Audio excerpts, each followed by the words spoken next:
L'adjoint à la culture et de Marie-Françoise Hureau, qui est en relation avec les associations, et l'adjointe en charge des relations avec les associations.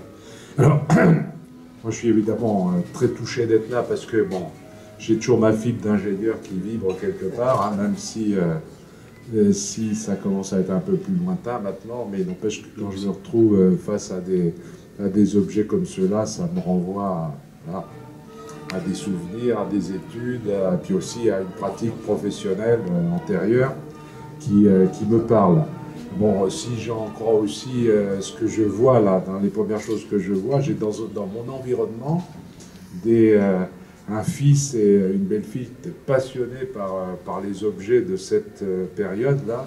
Je crois que je vais leur dire de venir voir, alors faites attention, fermez bien, fermez bien les vitrines. Bon, ils sont quand même normalement bien élevés, hein.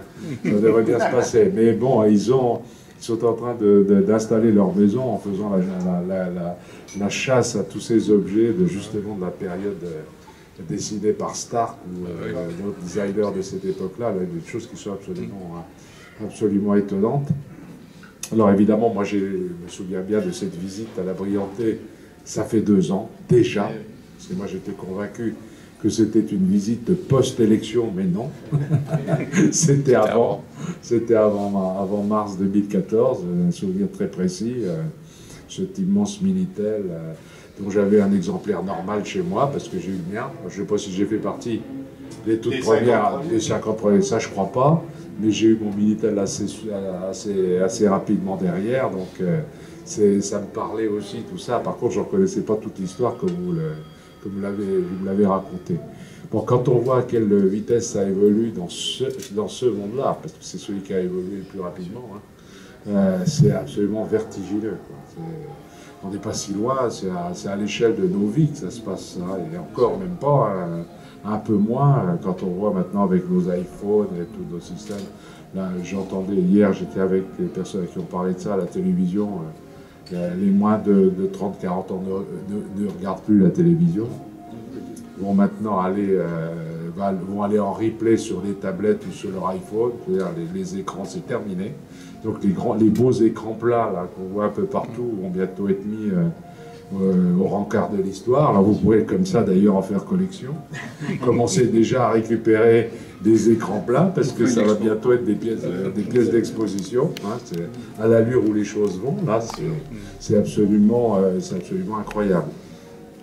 Alors vous avez parlé tout à l'heure de la French Tech, je rebondis un peu sur ce que vous avez dit parce qu'effectivement on a des relations avec Rennes Métropole qui se sont tissées au-delà des opinions des uns et des autres qui ne sont pas le sujet.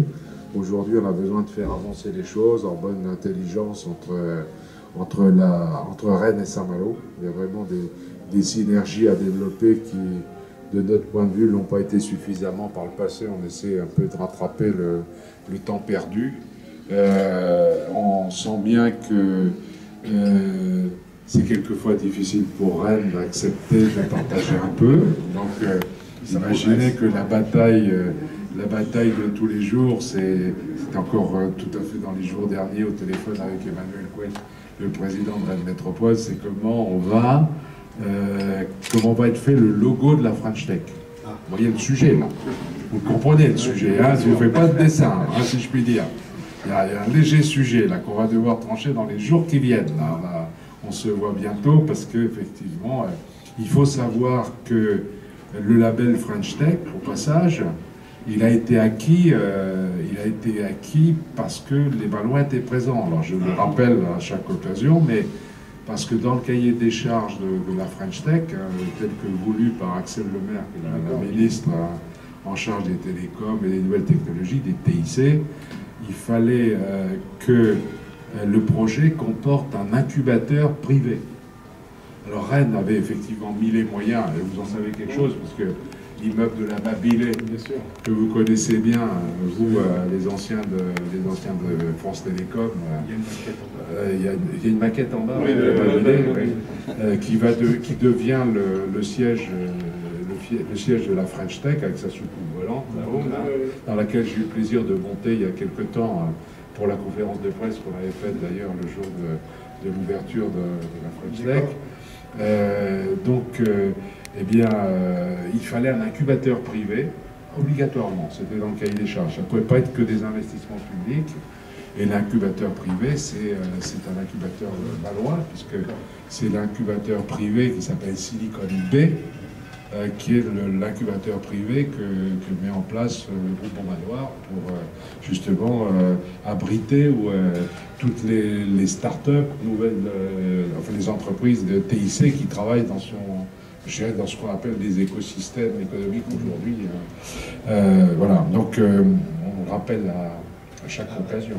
Imaginez que j'ai ça dans ma cartouchière, à chaque fois que j'ai besoin, je mets une cartouche et j'envoie une petite salve.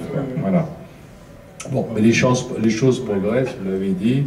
On est vraiment sur cette voie-là et je trouve que c'est vraiment formidable. Alors là, bon, vous êtes dans un endroit, vous voyez passer des milliers de passagers, de visiteurs tous les jours. Là, c'est de ce point de vue un peu plus facile que la Briantais, qui est un petit peu plus isolée, mais qui avait quand même été un beau succès. Hein. On m'en souvient, hein, même si c'est un peu plus lointain. Là-bas, c'était une autre forme de cueillette. C'était la cueillette vous savez, du promeneur du dimanche qui vient faire un tour de la Briantais. Ici, c'est la cueillette du touriste qui passe sur les remparts, qui est aussi intéressant. Hein. C'est deux types de cueillettes qui sont complémentaires. Hein. Donc, voilà. Là, je pense que vous allez avoir du monde à passer ici, quand on sait le nombre de personnes qui font le tour des remparts de cette ville tous les ans. Vous savez qu'ils passent tous les ans, naturellement, 1 million de personnes sous le large de l'esplanade Saint-Vincent. Donc, il en passe un certain nombre ici. Pas 1 million, mais il a bien passé la moitié, 500 000. Alors bon, après, vous divisez par le nombre de week-ends et vous avez un petit chiffre. Mais tout ça, ça fait du monde, quoi. Hein. Voilà, ça fait du monde. Donc, je vous souhaite vraiment beaucoup de succès, là, à ce que j'ai déjà un peu vu. Il y a beaucoup de choses à voir. Et merci pour le travail que vous faites. C'est vraiment magnifique. Et je voulais associer, évidemment, tous ceux que je retrouve... pour une visite d'un jour, je retrouve des têtes, comme quoi malgré les impressions d'Alzheimer qu'on peut avoir de temps en temps, on photographie assez bien les visages, et ça s'explique, docteur, ça, je pense. Hein, on est plus sensible aux photographies qu'aux noms. Hein. Il y a un truc là qui est bizarre dans la tête, dans nos cerveaux, c'est que si on se rappelle pas toujours des noms, on se rappelle des visages, voilà, des visages. L'image, quoi. La force de l'image par rapport à... Voilà. Donc je vous souhaite une excellente exposition, mais j'en doute pas. Puis évidemment, on associe, vous l'avez déjà fait, les services de la ville, Jean-Pierre Godard et puis son équipe, mais aussi ceux qui viennent pour le petit coup de...